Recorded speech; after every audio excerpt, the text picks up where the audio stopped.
কমপক্ষে 15টি কাজ আমরা রমজান কেন্দ্রিক করব না।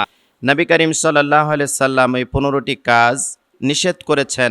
ও আমার উম্মতেরা, তোমাদের সামনে যখন রমজান মাস আসবে তখন তোমরা এই কাজগুলো ছেড়ে দিবা আর শপথ করবা মৃত্যু পর্যন্ত যাতে এই কাজগুলোর সাথে মুসলমানদের কোনো সম্পর্ক না থাকে।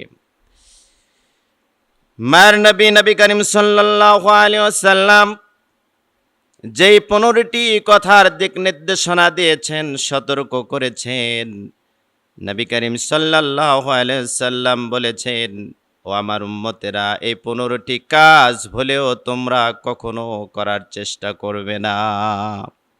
তার 1 নাম্বার মেসেজ দিয়েছেন নবী করিম সাল্লাল্লাহু আলাইহি ওয়াসাল্লাম, মিথ্যা বলা যাবে না। রমজান মাস তোমাদের একদম যখন নিকটে পৌঁছে যাবে তোমরা নিয়াত করবা মিথ্যা কথা বলবো না। রাসূল সাল্লাল্লাহু আলাইহি ওয়াসাল্লাম বলেছেন, যে ব্যক্তি মিথ্যা বলল ও তদ অনুযায়ী আমল করা বর্জন করে নাই, তার মানে নবী করিম সাল্লাল্লাহু আলাইহি সাল্লাম বলেছেন মিথ্যাও চালিয়ে যায়, সাথে সাথে নামাজ পড়ে, রোজাও রাখে, হজ করে, যাকাত দেয়, দান খয়রাত করে, কোরআন তেলাওয়াত করে, জিকির করে, আমি নবীর উপরে দরুদ পড়ে, অথচ যেই সময়ে দরুদ পড়ে, যেই সময়ে নামাজ পড়ে, যেই সময়ে রোজা করে, ওই মুহূর্তেও যেই বান্দা আল্লাহর যেই বান্দা মিথ্যা পরিহার করতে পারে নাই, মিথ্যাটা চালু রেখেছে, তার কোনো ইবাদত বন্দেগী আল্লাহর দরবারে কবুল হবে না। সহিহ বুখারীর 1804 নম্বর হাদিস, নবী করিম সাল্লাল্লাহু আলাইহি ওয়াসাল্লাম বলেছেন, যদি তোমাদের কখনো কানে এই কথাটা পৌঁছে যায় তোমরা মিথ্যা বলবা না, সাথে সাথে মিথ্যা থেকে দূরে থেকো। জান্নাতে যাওয়ার জন্য যে বান্দা মিথ্যা ছেড়ে দিবে, খুব দ্রুতই আল্লাহ রব্বুল আলামিনের জান্নাতে প্রবেশ করার জন্য তার সহজ হয়ে যাবে। পৃথিবীর সবচেয়ে একটা নোংরা কাজ, ঘৃণিত কাজ, সকল আমলকে নষ্ট করে এই মিথ্যা কথা। মাইকের আওয়াজ যত দূর পর্যন্ত যাচ্ছে, বিনয়ের সাথে আমার মা বোন সহ সম্মানিত এলাকাবাসী আমি বলছি যে সামনে যেহেতু রমজান মাস, আমরা মিথ্যা কথা হামেশাই বলে থাকি, এটা আমরা ছেড়ে দেব। নবী করিম সাল্লাল্লাহু আলাইহি সাল্লাম নিষেধ করেছেন। 2 নম্বরে নবী করিম সাল্লাল্লাহু আলাইহি সাল্লাম বলেছেন গীবত করা যাবে না। রাসূল করিম সাল্লাল্লাহু আলাইহি ওয়াসাল্লাম ইরশাদ করেছেন, রোজা হলো জাহান্নামের আগুন থেকে বাঁচানোর ঢাল, যেই পর্যন্ত না তাকে বিদীর্ণ করা হয়। সাহাবায়ে কেরাম জিজ্ঞাসা করলেন, ইয়া রাসূলুল্লাহ, ইয়া হাবিবাল্লাহি, বিদীর্ণ কি? আমরা তো বুঝলাম না। জিজ্ঞাসার উত্তরে নবী করিম সাল্লাল্লাহু আলাইহি সাল্লাম বললেন, বিদীর্ণ হচ্ছে রোজা বিদীর্ণ হয়ে যায়, নষ্ট হয়ে যায়। কোনো বান্দা বান্দি যদি রোজা রাখে আর গীবত করে, সারাটা দিন না খেয়ে থাকলো, ক্লান্ত শ্লান্ত পিপাসিত অবস্থায় না খেয়ে থেকে যেই বান্দার যে বান্দি গীবত ছেড়ে দিতে পারলো না, নবী করিম সাল্লাল্লাহু আলাইহি ওয়াসাল্লাম বলেছেন ওই বান্দা বান্দি না খেয়ে থাকলো ঠিক, কিন্তু রোজার যে সওয়াব সেটি সে পেল না, সেটা বঞ্চিত হয়ে গেল। এজন্য গীবত থেকে আমাদেরকে অবশ্যই দূরে থাকতে হবে। গীবতটা বর্তমানে পারিবারিক জীবনে, সামাজিক জীবনে একটা মহামারী আকার ধারণ করেছে। যেমন মাঝে মাঝে এই যে করোনা ভাইরাস এসেছিল, এই ধরনের আমাদের মাঝে যে বড় ধরনের বিভিন্ন সময় রোগ আসে, কলেরা, বসন্ত থেকে শুরু করে জ্বর, সর্দি, কাশি, ডেঙ্গু, এই ধরনের যে বিপজ্জনক রোগগুলো আসে, এর চাইতেও বেশি গুণে আমাদের নফস, আমাদের ইবাদত বন্দেগীগুলো নষ্ট করার জন্য সবচাইতে বড় বিপজ্জনক একটি পাপ হচ্ছে গীবত। এই গীবত হচ্ছে আমার আপনার মৃত ভাইয়ের গোশত খাওয়ার সাথে তুলনা করেছে। আমরা কেউ মৃত ভাইয়ের গোশত খাইতে চাবো না অবশ্যই, সেহেতু গীবতটাকে আমরা আজকে ছেড়ে দিব। যেহেতু রমজান মাস আসছে, রোজা রাখবেন, মিথ্যা কথা বলবেন, রোজা হবে না। রোজা রেখেছেন, গীবত করেছেন, অহেতুক অন্য মানুষের নিজের খেয়ে পরের সমালোচনা করছি, গীবত করছি। বরঞ্চ নবী করিম সাল্লাল্লাহু আলাইহি সাল্লাম বলেছেন, যতক্ষণ অন্য মানুষের গীবত করবা, যতক্ষণ অন্য মানুষকে নিয়ে সমালোচনা করবা, যতক্ষণ অন্য মানুষকে নিয়ে তুমি কথা বলবা ততক্ষণ নিজের ভুল ত্রুটির কথা আল্লাহ রব্বুল আলামিনের কাছে তুলে ধরে দুটি হাত তুলে আল্লাহর কাছে গুনাহমুক্ত চাও। নিজের জন্য গুনাহ মুক্তির জন্য দোয়া করতে থাকো, পরে সমালোচনা করার কোনো প্রয়োজন নাই। 3 নম্বরে নবী করিম সাল্লাল্লাহু আলাইহি সাল্লাম যা বলেছেন সেটি হলো হারাম খাওয়া।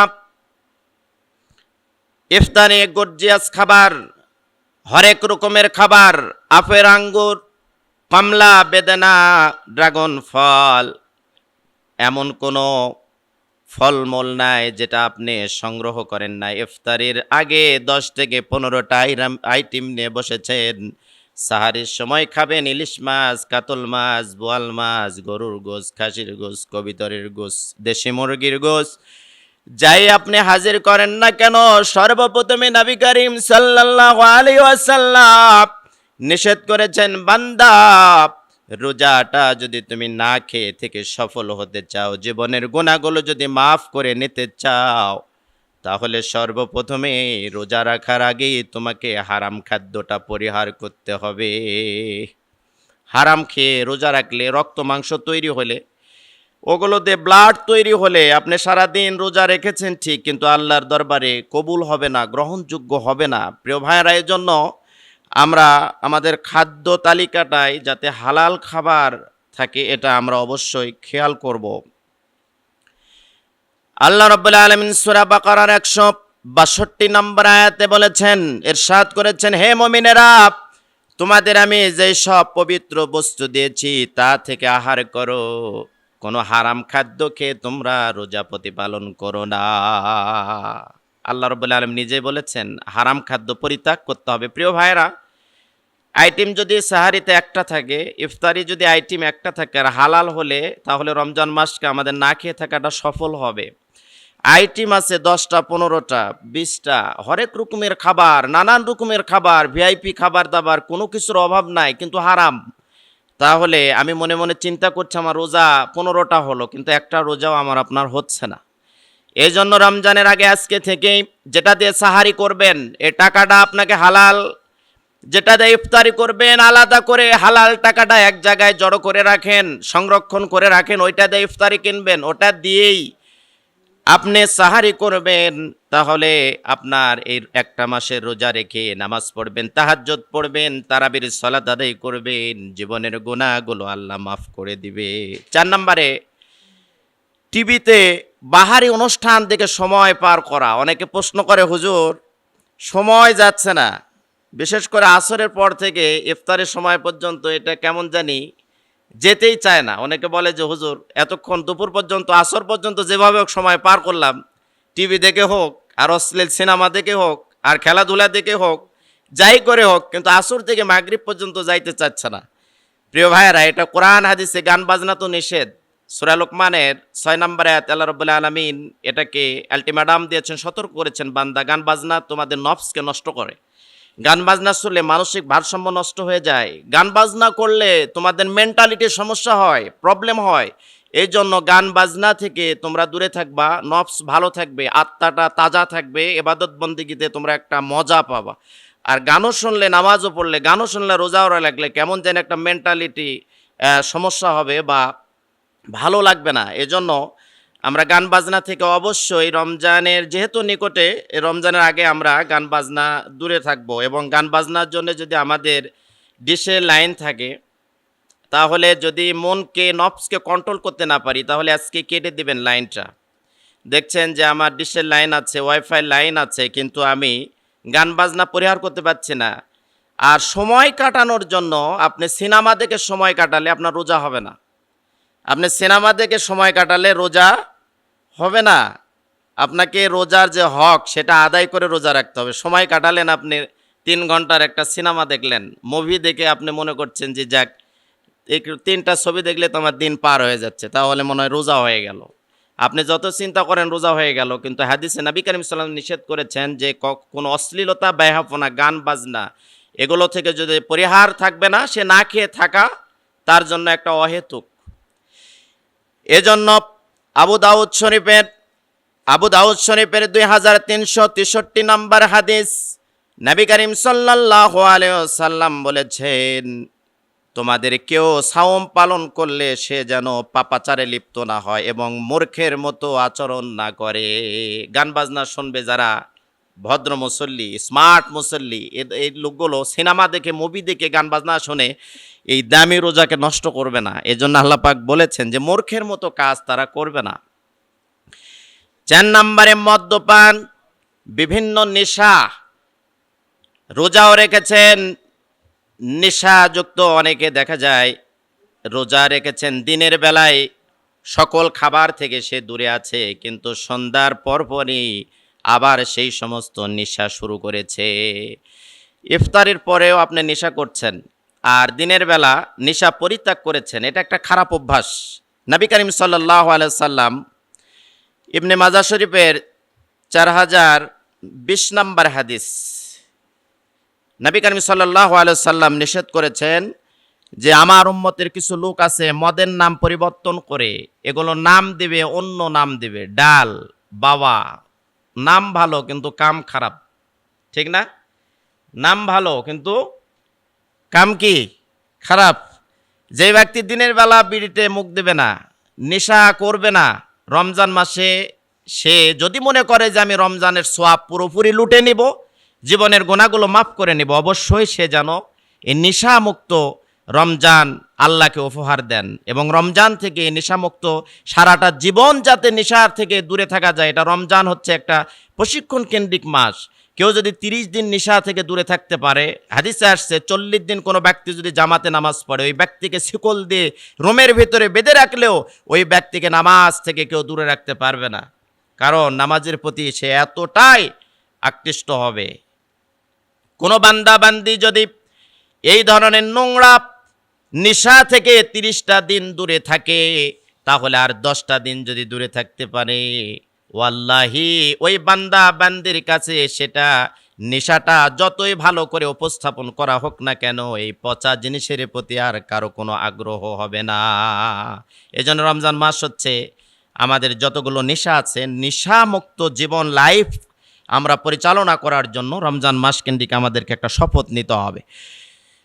6 নম্বরে হলো প্রতারণা করা। মানুষের সাথে প্রতারণা করা, এটা কিন্তু সমাজের রন্ধ্রে রন্ধ্রে মিশে গেছে। হাদিসে ইরশাদ হয়েছে যে ব্যক্তি মিথ্যা, প্রতারণা ও গুনাহের কাজ ত্যাগ করে না, আল্লাহ তাআলার কাছে তার পানাহার থেকে বিরত থাকার কোনো মূল্য নাই। আবু দাউদ শরীফের 3362 নম্বর হাদিস।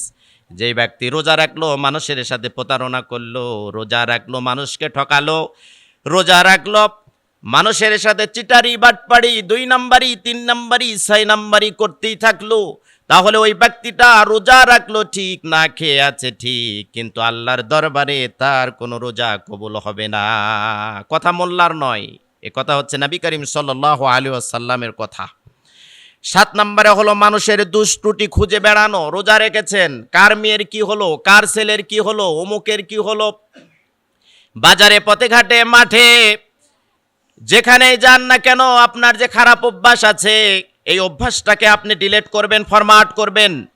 কারণ সারাটা দিন যদি মানুষের দোষ ত্রুটিগুলো আপনি খুঁজে খুঁজে বেড়ান, তাহলে যেই মানুষটা অপরাধ করেছে, জেনা করেছে, অপরাধ করেছে, ব্যভিচারিণী করেছে, মার্ডার করেছে, চুরি করেছে, ডাকাতি করেছে, আপনি নামাজ পড়ে বের হওয়ার সাথে সাথে ওই মানুষটাকে নিয়ে সমালোচনা করবেন যত মিনিট, ওই খারাপ মানুষটার আমলনামা থেকে পাপ এসে আপনার খাতায় জমা হবে, আপনার আমলনামায় জমা হবে। চোর আর ডাকাত, জেনা, হাইজাকখোর, যত অপরাধী মানুষ হোক না কেন, আপনার নেক আমল, নামাজের আমল, রোজার আমলগুলো ওই খারাপ মানুষের কাছে গিয়ে জমা হবে। আর খারাপ মানুষের গীবত, অশ্লীলতা, বেহায়াপনার আমলগুলো এসে আপনার আমলনামায় জড়ো হবে। কিয়ামতের ময়দানে দেখবেন এত নামাজ পড়েছেন, হজ করেছেন, যাকাত দিয়েছেন, দান খয়রাত করেছেন, পাপিষ্ট বান্দার আমলনামা অনেক বেশি, আর আপনি তাহাজ্জুদ পড়ে রোজা করেও আপনার আমলনামায় শূন্য। এই জন্য রমজান মাস পেয়ে গেলে মানুষের গীবাত থেকে দূরে থাকবেন। দরকার নেই, কি দরকার, অপ্রয়োজনীয় কাজ না করে জিকির করবেন, কোরআন তেলাওয়াত করবেন, সময়টা কাজে লাগাবেন। 9 নম্বরে হলো সেলফি ও আত্মপ্রদর্শন করা। 15 রকমের আইটেম, 5 রকমের আইটেম, 10 রকমের আইটেম, বিভিন্ন ফলের আইটেমগুলো ইফতারের পূর্ব মুহূর্তে আপনি সাজিয়ে সুন্দর করে গুছিয়ে সেলফি উঠায় আপনি ফেসবুকে আপলোড দিলেন। কিছু গরিব আর অসহায় দরিদ্র মানুষের চোখে পড়ে গেল, আফসোস করলো, হায় মালিক, টাকা দাও নাই, কিনতে পারি নাই, কত হরেক রকমের ইফতারি মানুষগুলো খায়, আমি তো খাইতে পারি না। ছোট্ট বাচ্চাগুলো ওই ফেসবুকে ওগুলো দেখে আব্বুরে জিজ্ঞেস করে, বাবা কবে আপেল খাওয়াবেন, কবে ফল খাওয়াবেন, কবে গরুর গোশ খাওয়াবেন, কবে মাছ খাওয়াবেন, কিন্তু বাড়িতে টাকা নাই, বাবা বিপদে পড়ে যায়। এই ধরনের আপলোড দেওয়া প্রদর্শনী থেকে আমাদেরকে বের হয়ে আসতে হবে। প্রদর্শনীর ভিতরে আর মানুষকে দেখানোর ভিতরে আমল নামাগুলো আল্লাহর দরবারে পৌঁছাতে দেরি হয়ে যায়। কেউ জানলো না, ইফতার করে ফেললেন, আল্লাহ সমর্থন দিয়েছেন, একটু ভালো আইটেম করেছেন, আলহামদুলিল্লাহ, সমস্যা নাই, কিন্তু সেটা বাহিরে আপনি ফেসবুকে দিলে তো অনলাইনে, মানে কি অনলাইন মানে এই লাইনের কোনো লিমিট নাই, অনলাইন মানে এই লাইনের কোনো, এটা চলে যাবে দেশ থেকে দেশান্তরে, কিন্তু আপনি এই যে কিছু মানুষ পারছে না, এটাকে কিন্তু আপনি করতে পারেন না। অবশ্যই এটা থেকে আমাদেরকে বাহির হতে হবে। বেশি বেশি ছবি তোলা, ইয়াং আর তরুণ যুবকদেরকে বলি, এই যৌবন সময়টা কাজে লাগাতে হবে। রব্বি কারিম কিন্তু যৌবনকালের নামাজ, যৌবনকালের রোজা, যৌবনকালের সেজদা, যৌবনকালের কোরআন তেলাওয়াত, ভালো আমলগুলো, জিকিরিগুলো আল্লাহ রব্বুল আলামিন বড্ড পছন্দ করে। এর জন্য মানুষকে দেখানোর জন্য নয়, আমাদের সব কাজ হবে কাকে দেখানোর জন্য? একটু আওয়াজ করে বলেন, কাকে দেখানোর জন্য? তাহলে আমাদের হরেক রকমের খাবার দাবার যাই আইটেম হোক না কেন, সেগুলো কি ফেসবুকে দেওয়া যাবে? মানুষের কাছে ছড়িয়ে দেওয়া যাবে? নিষেধ করেছেন নবী করিম সাল্লাল্লাহু আলাইহি ওয়াসাল্লাম। বুখারীর ৭৪৮২ নম্বর হাদিস, ইফতারের পূর্ব মুহূর্তে দোয়া কবুলের সময় আবু হুরায়রা রাদিয়াল্লাহু তাআলা আনহু থেকে বর্ণিত, নবী করিম সাল্লাল্লাহু আলাইহি ওয়াসাল্লাম বলেছেন, আল্লাহ ঘোষণা করেন যে রোজা আমার জন্যই আর আমি এর প্রতিদান দিব। রোজা কার জন্য? রোজা আল্লাহর জন্য। আল্লাহ নিজে হাতে বান্দাকে রোজার পুরস্কার দিবেন। কোন college, university, high school, primary, মাদ্রাসা, কোথাও প্রধান শিক্ষক যদি কোনো ছোট্ট বাচ্চাকে ডেকে বলে যে তুমি দৌড় দিয়ে ফার্স্ট হয়েছো, লং জাম্পে ফার্স্ট হয়েছো, তোমাকে আমি নিজে হাতেই, সহকারী অন্য কোনো শিক্ষক দিয়ে না, আমি প্রধান শিক্ষক, আমি নিজে হাতে তোমার পুরস্কৃত করতে চাই। ওই পুরস্কার যে পাবে, যে জয়লাভ করেছে, একটু হলো বেশি আনন্দিত হবে না? ওই পুরস্কারটা যদি ওই ইউনিয়নের চেয়ারম্যান দেয় আরো বেশি খুশি হবে। ওই পুরস্কারটা যদি ওই থানার কোনো এমপি হাতে দেয় বেশি খুশি হয়ে যাবে। ওই পুরস্কারটা যদি প্রধানমন্ত্রীর হাতে পেয়ে যায় তাহলে আরো বেশি খুশি হয়ে যাবে। আল্লাহ রব্বুল আলামিন বলে, বান্দা 11 মাসের যা আমল করেছো, রমজান মাসে যে বান্দা বান্দি আমল করবে, নামাজের সওয়াবটা, নামাজের পুরস্কারটা, রোজার পুরস্কারটা, ইফতারির পুরস্কার, সাহারির পুরস্কার, ইবাদত বন্দেগীর পুরস্কার, তারাবির পুরস্কার আমি অন্য কাউকে দিয়ে দেব না। আমার ওই সমস্ত শ্রেষ্ঠ মহৎ বান্দাদেরকে নিজে হাতে পুরস্কৃত করব। আওয়াজ করে বলেন সুবহানাল্লাহ।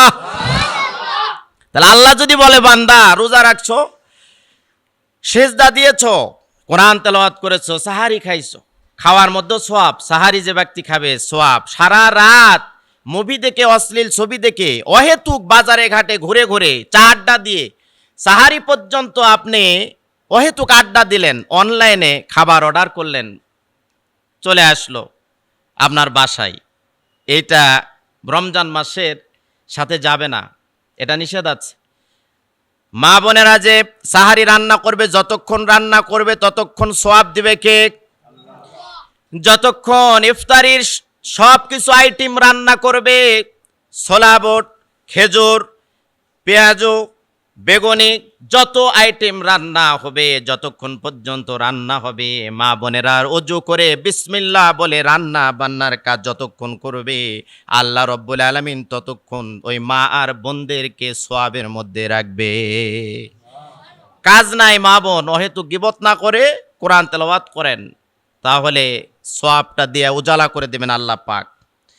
সেলফি প্রদর্শন নিষেধ করলাম, ছবি ওঠানো নিষেধ করলাম, কোনো খাবারের ফেসবুকে আপলোড, ইউটিউবে আপলোড নিষেধ করলাম। এ নিষেধ কি মোল্লার না আল্লাহর? আল্লাহর। অনেকে হয়তো মনে করতে পারেন যে হুজুর এটা কিন্তু মোল্লার বয়ান না, মোল্লার হাদিস না, রাহুল মোল্লা এটা না, রাহুল বুখারী, রাহুল বাইহাকি, রাহুল তিরমিজি, এই জন্য নবী করিম সাল্লাল্লাহু আলাইহি সাল্লাম যেটা নিষেধ করেছেন, এটার সাথে মুসলমানদের যতই ভালো লাগুক মন কিন্তু মানবে না। 15 রকমের আইটেম একটু না দিলে, বন্ধু বান্ধব যদি একটু লাইক কমেন্টস না করে, জানবে কেমনে যে বন্ধু কেমনে রোজা পার করতেছে, খাইয়া না না খাইয়া, ঠিক না? যেহেতু আল্লাহ বলেছেন এর প্রতিদান দিব আমি, কোনো মানুষকে দেখালে এর প্রতিদান আমি আল্লাহ দিব না।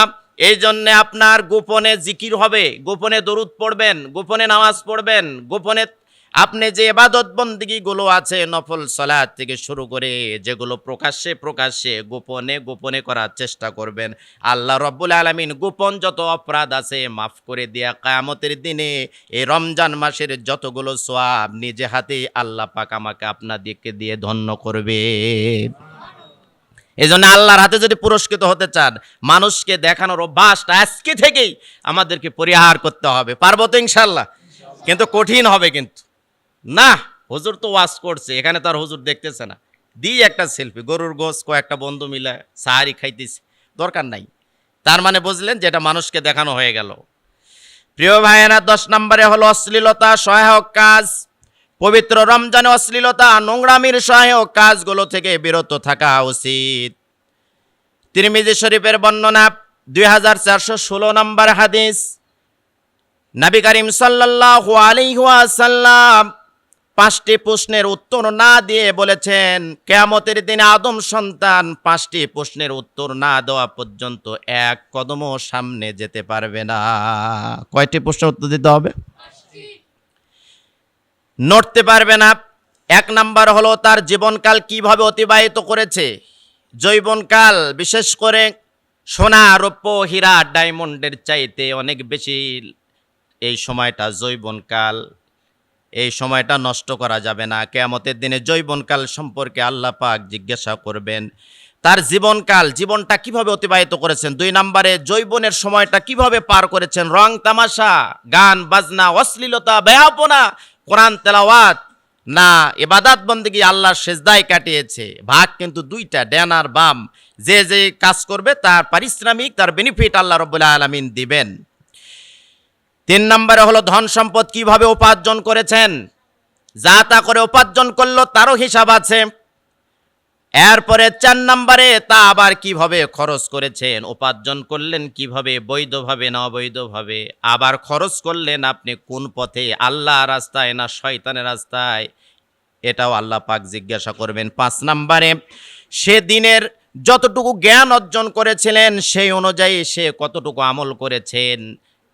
নামাজ জানেন, আমল করেন নাই, কোরআন তেলাওয়াত করেন নাই, জিকির আজকার করেন নাই, দরুদ পড়েন নাই, মিথ্যা কথা ছাড়েন নাই, মানুষকে সঠিক পথের আহ্বান করেন নাই। আপনাকে আল্লাহ যতটুকু জ্ঞান আর হিকমা প্রজ্ঞা দান করেছেন, আপনি কতটুকু মানুষের মাঝে ছড়িয়ে দিয়েছেন, এ সম্পর্কে আল্লাহ পাক জিজ্ঞাসা করবেন। তাহলে 5টি প্রশ্নের উত্তর কোন আদম সন্তান না দেওয়া পর্যন্ত এক কদম, এক ধাপ তাকে নড়তে দেওয়া হবে না।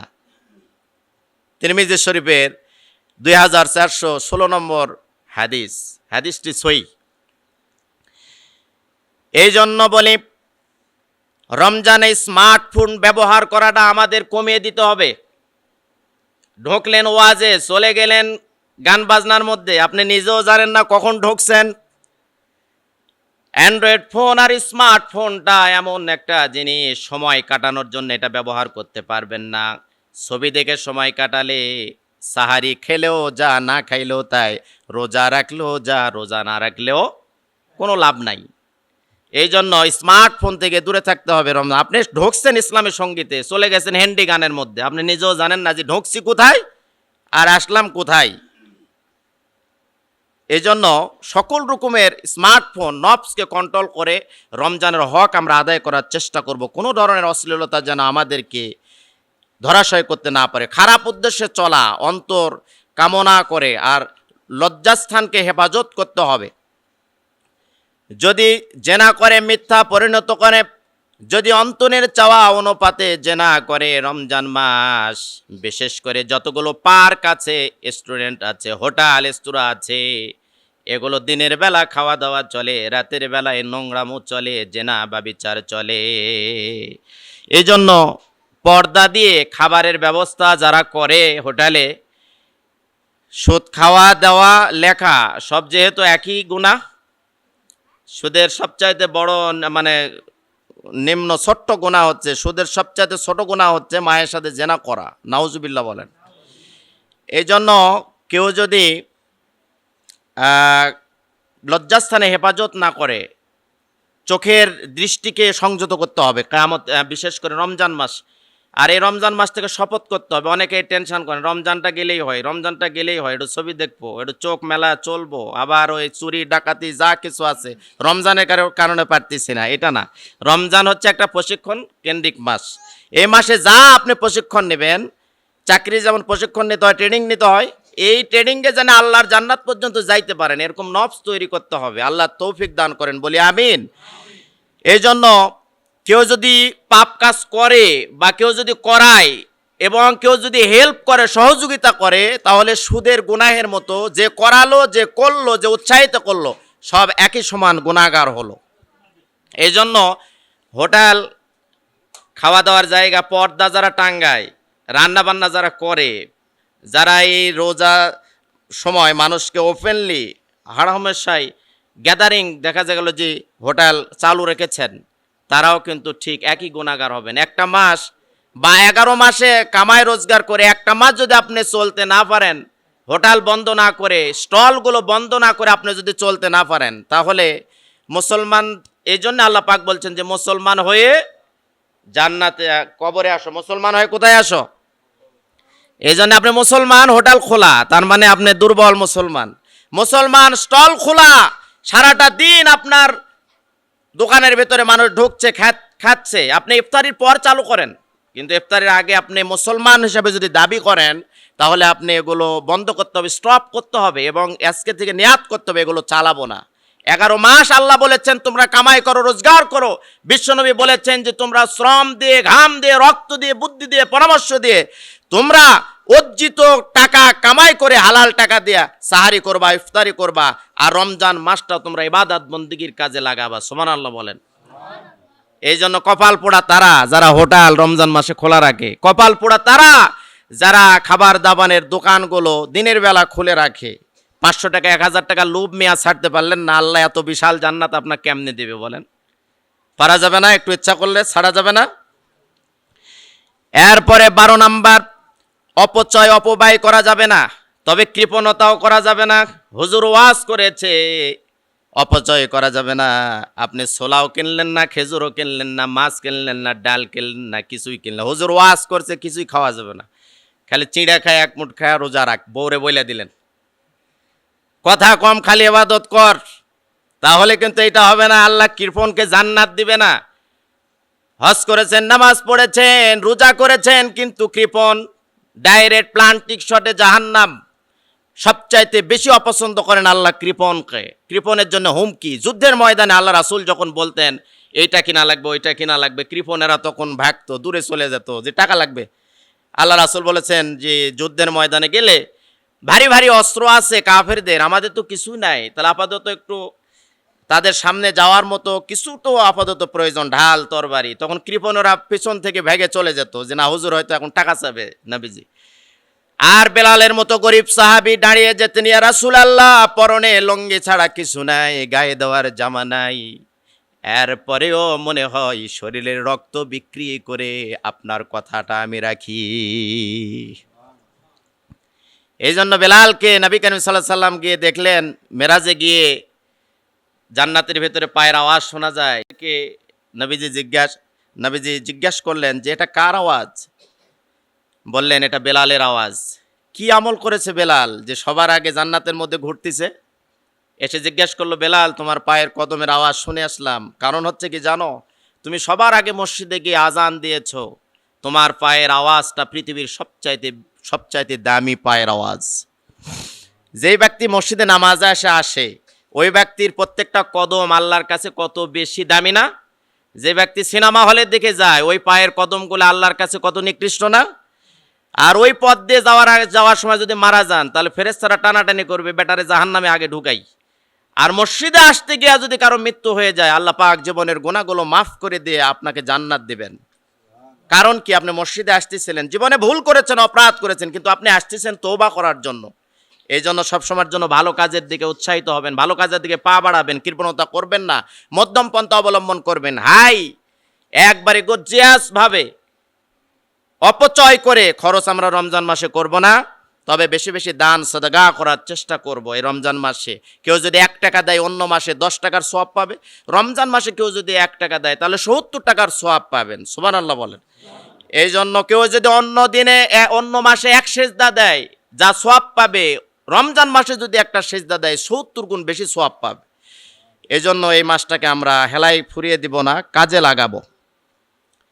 সূরা ফুরকানের 67 নম্বর আয়াত, কৃপণতা সম্পর্কে আল্লাহ বলেছেন কৃপণতাও করে না, তাদের মধ্যম পন্থা যেন অবলম্বন করে। 13 নম্বর হলো অশালীন চলাফেরা, বেহুদা চলাফেরা। হুজুর বলতেছে বাবা এটা চলা ঠিক না, বলতেছে আমার বাবার খায় আমি চলি, আমার টাকা দিয়ে চলবো, কারো কথা ধার ধারি না। আছে না এরকম কিছু লোক?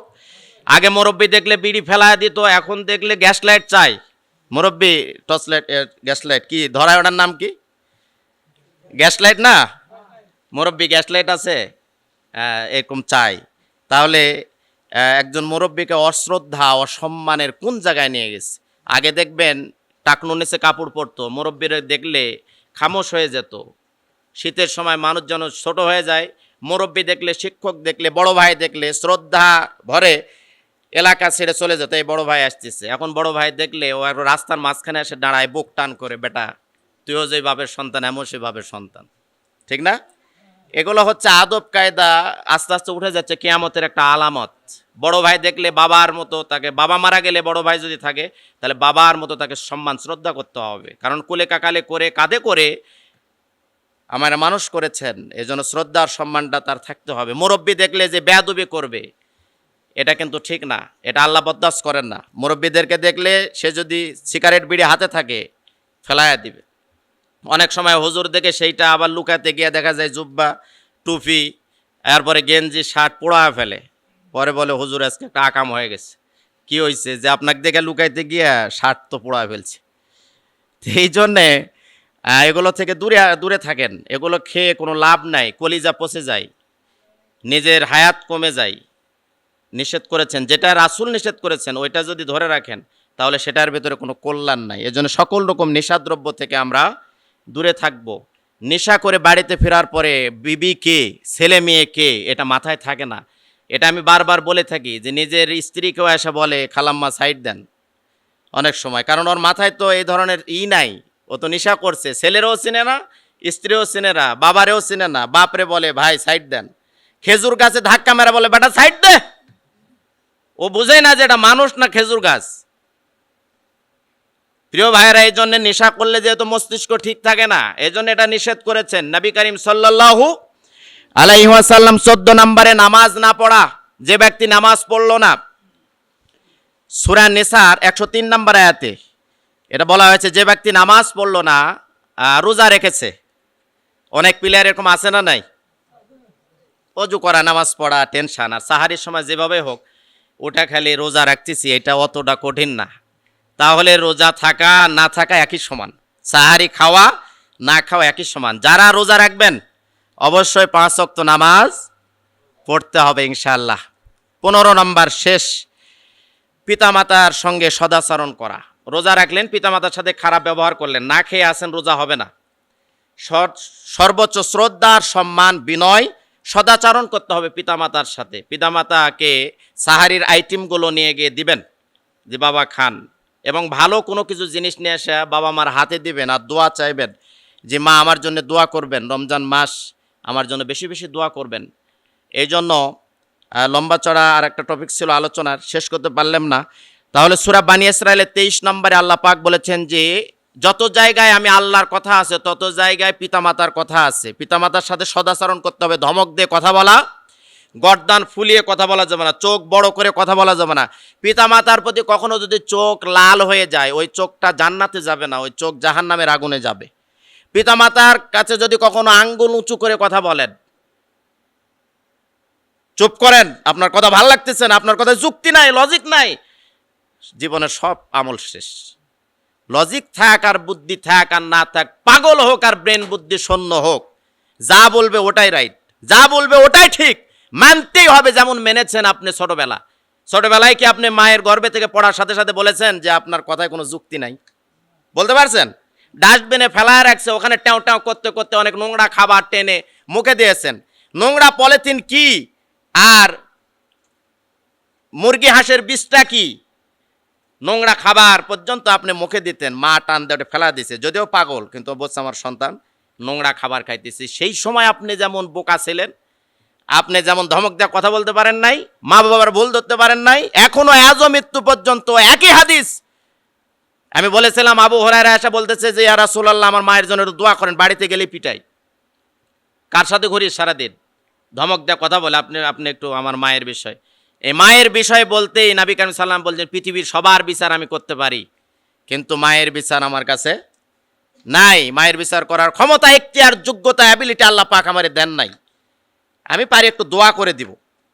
আবু হুরায়রা বললেন ইয়া রাসূলুল্লাহ দোয়া করে দেন। নবীজি হাত বাড়ালেন, দোয়া করে দিলেন। আবু হুরায়রা দৌড় দিলেন বাড়িতে। চিন্তা করলেন নবীজির দোয়া আগে পৌঁছে যায় না, আমি আগে পৌঁছাতে পারি। বাড়িতে গিয়ে দরজায় নক করেছে, অন্য দিনের মতো আর কর্কশ মেজাজি আওয়াজে কথা নয়। আবু হুরায়রা মা বলতেছে বাবা দরজা খুলে দিচ্ছি। হেদায়েতের জন্য দোয়া করবেন। আল্লাহ পাক আমাদের সকলকে 15টি রমজানের আগের প্রিপারেশন নেওয়ার তৌফিক দান